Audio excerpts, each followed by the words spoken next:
So here's an interesting thing.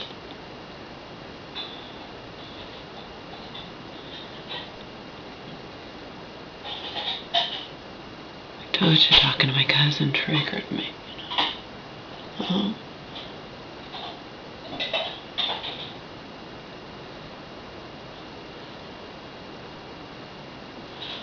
And I'm also a lifelong, not lifelong,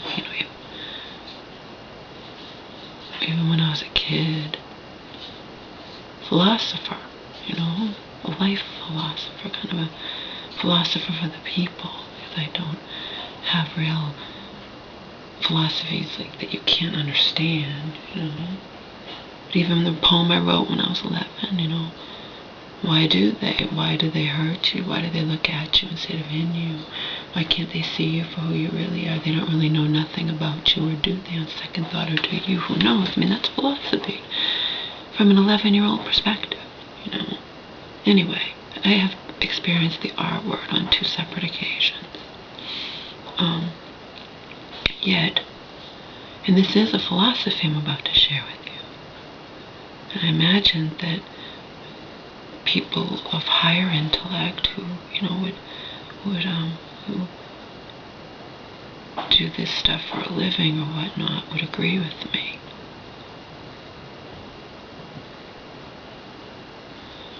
I've experienced so much trauma and pain and heartache in my life, including when I was 23, and my mom's illness, because she would never ever do that if she wasn't sick, caused her to try to harm me. Okay? I never feel safe in this life, ever. Ever. Ever. There's not a single day in my life I've never felt safe. Okay? We used to run away, my mom and I, from the abusive alcoholic, who would call ahead of time and say all the things he was going to do to us. And we would get away before he came home, most times.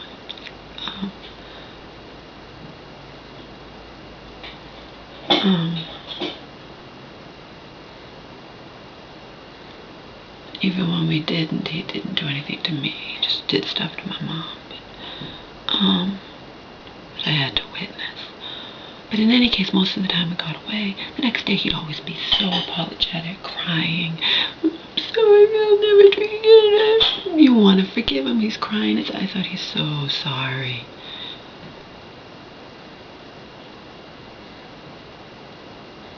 It's a little different, than a human being, man or woman, male or female, who will hurt you all the time and never be sorry. You know what I mean? Donald was never sorry. He didn't hurt me physically, but he just made me feel like shit all the time, Even during sex with him, if you want to call it that.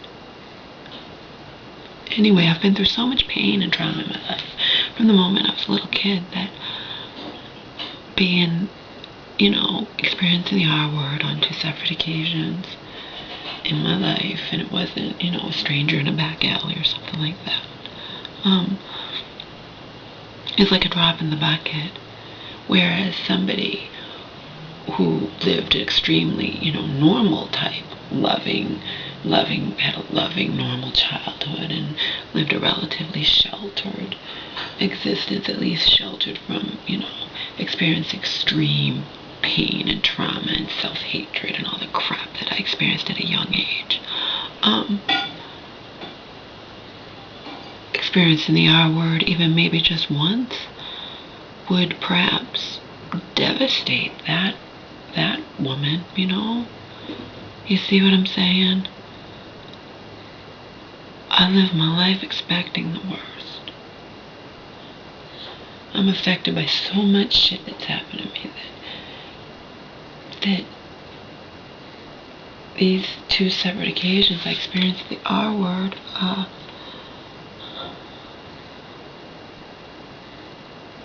you just add it. You just add it to all the other pain and trauma,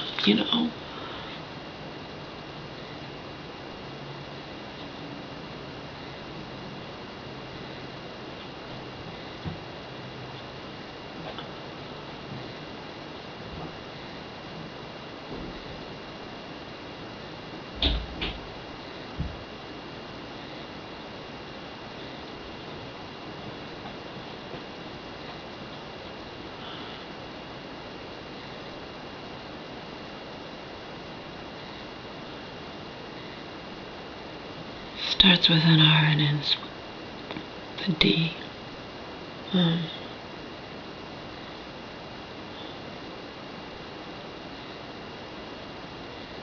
But to me, since I didn't enjoy any, really, of my ONSs, you know, it was all the R word to me, pretty much.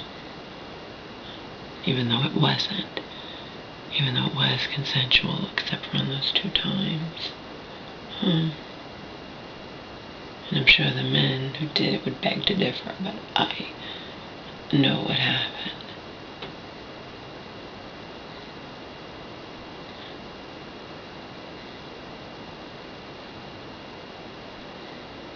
Think of what Donald did to me on 11/4/08.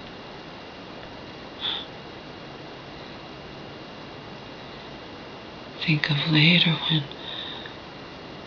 I stayed in this house because my mom was begging me to, and then because I get upset when I find out about this secret power that Marion had, something that my mom didn't even understand how deep it went and all this crap, and Marion had told my mom I'd stolen $3,000 from my mom and blah blah and all this crap, and I get angry with my mom, and then she throws me out on the street without a penny to my name via a police escort. Police here. Think of, I mean, I've been through so much pain and trauma. So the 2 times that I experienced the art word are just drops in the bucket, pretty much.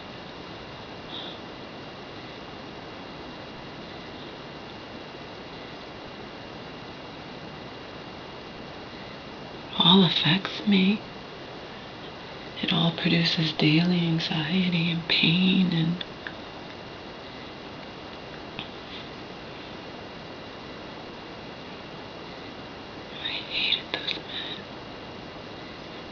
hated them.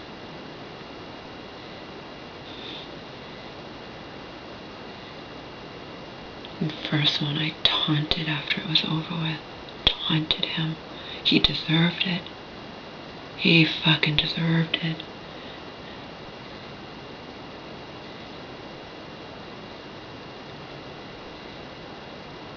He tricked me. Didn't even like him. I was at a bar as usual by myself and drunk, and I didn't like him, and because I didn't like him, and he was just, you know, trying to, you know, he wanted the hot blonde, and he just was saying this and that, whatever, and I decided to fuck with him at the bar, and I had paper and pen with me as usual in case I got an idea for a poem or a song, or just wanted to write down my thoughts, and I wrote something little to him. I think I still have a copy in my storage unit somewhere back in LA, and it hinted at suicide, you know. I basically wanted him to realize, you know, I'm not just what you see or whatnot. So I'm waiting for the taxi. I had no intention of going home with this guy. I had no interest in this guy. Okay, none. I'm waiting outside of the club or bar. This all happened in Massachusetts. Okay. Both times I experienced the R word were in Massachusetts. They were before 2001 when I moved to LA, moved in with Donald and his mother. Okay. Brand new hell. Awaiting me. It was awaiting me. I didn't know. Didn't see it coming. Anyway. Waiting for him outside. Waiting for a taxi. I called a taxi. Had no intention of going home with this guy, okay? Didn't like him. Sure, I had done a lot of one-night stands before him, but I didn't like him. Didn't like him. You know. He comes out. He is all like so just. Basically, he turned me. He grew on me. He caused me to like him more because he was so nice and so like I had my friend just committed suicide recently. Don't talk like that. Don't you do that. I'm so caring and so this and so that. Okay.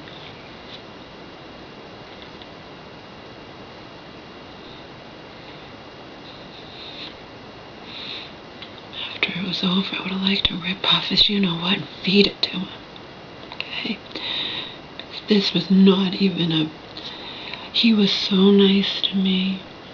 I still had no intention in the world of doing anything with him, but because he was so nice and so just, you know, he was practically crying. He was like, don't talk like that, you know, and he caused me to like him more. What do you want to wait for a taxi for? Come on, Laura, I'll take you home. I'll take you home, no big deal. He wore me down. The taxi was taking too long to get there, of course. He wore me down. He drove me home, where I lived by myself in a little apartment, you know. None of this would happen if I mean, it wouldn't happen if I had roommates, but I didn't. I lived in a little studio apartment in Massachusetts. He wore me down. He convinced me, you know, I'll just drive you home. Why not? You've been waiting for the taxi. It's not coming, right? We get there. Can I please just use your bathroom?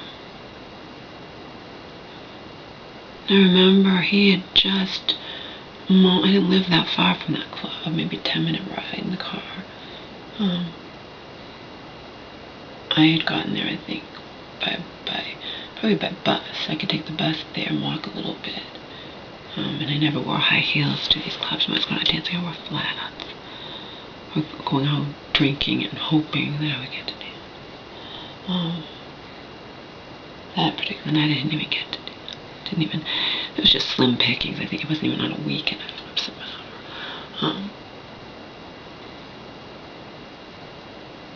I don't think it was on a weekend.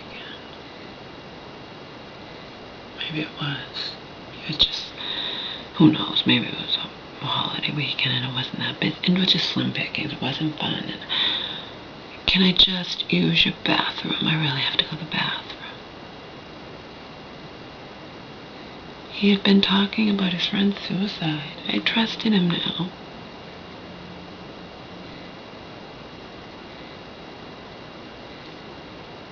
I didn't want to let him upstairs, but like I said, I was... Alright, you can come up real quickly and use my bathroom.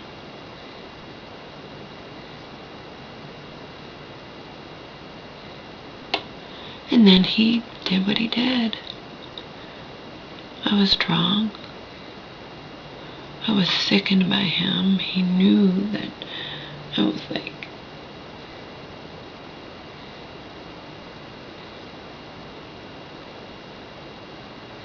I mean, I protested, but how much can I really protest, you know?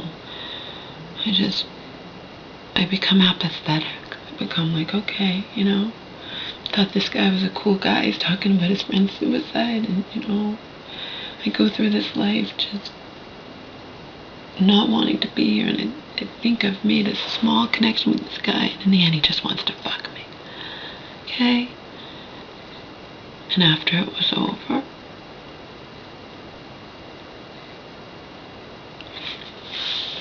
I taunted him. I told him, I said, I said, how do you know I don't have any diseases, you know? You think he used a condom? He didn't. He didn't. I taunted him.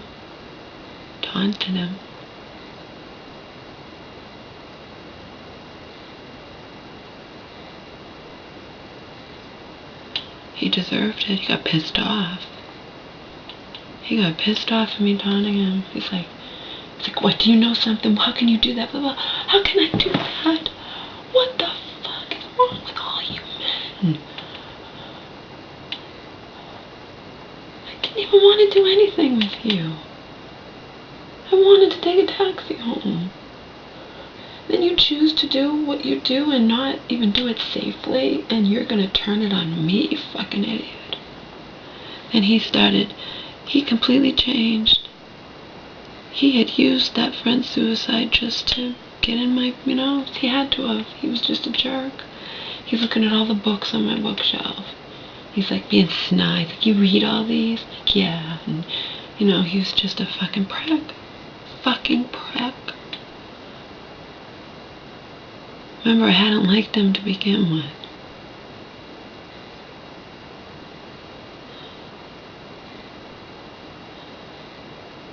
So happy that I don't do shit like that anymore.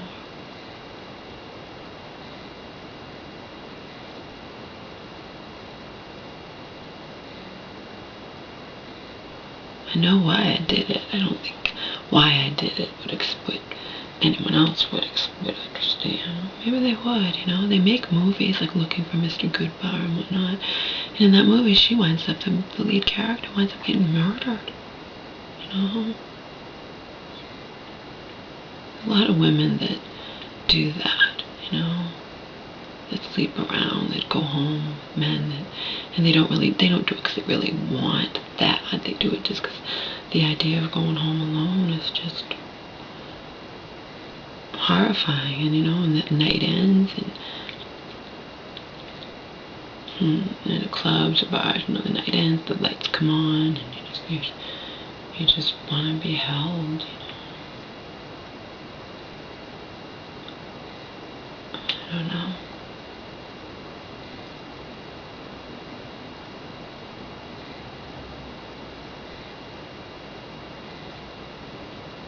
That was time number one. The other time was when I went home with one guy, as I had done numerous times in my life. This guy was a foreigner. And he must have equated the only thing I think of is he equated, and he was a sweetheart too, but he equated a woman who will go home with one guy must be just a woman who will do anything, you know.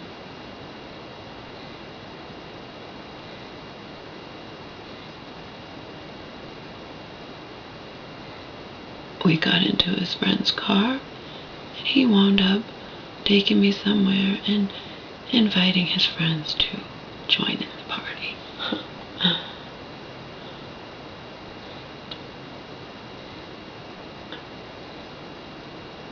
No, I was afraid of them. I was just saying, wondering if I was going to get out with my life, seriously, without being beaten up or something. I didn't protest, I just didn't do anything. Just prayed for it to be over. And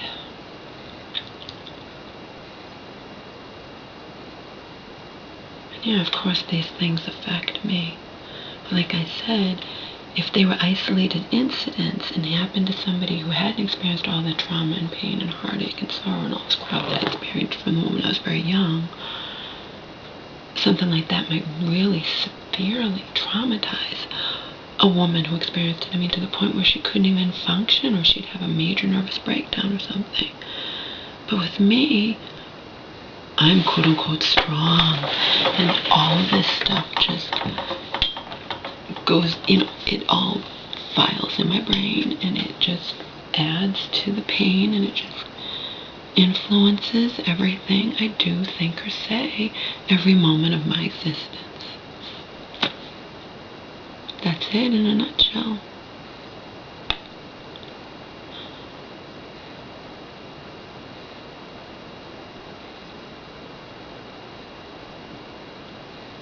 In a nutshell, that's how it is.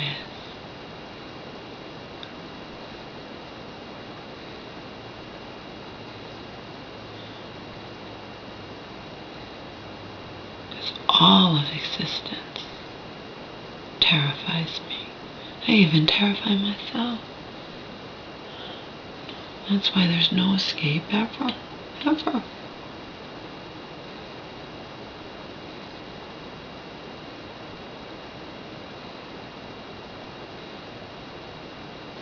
Ever.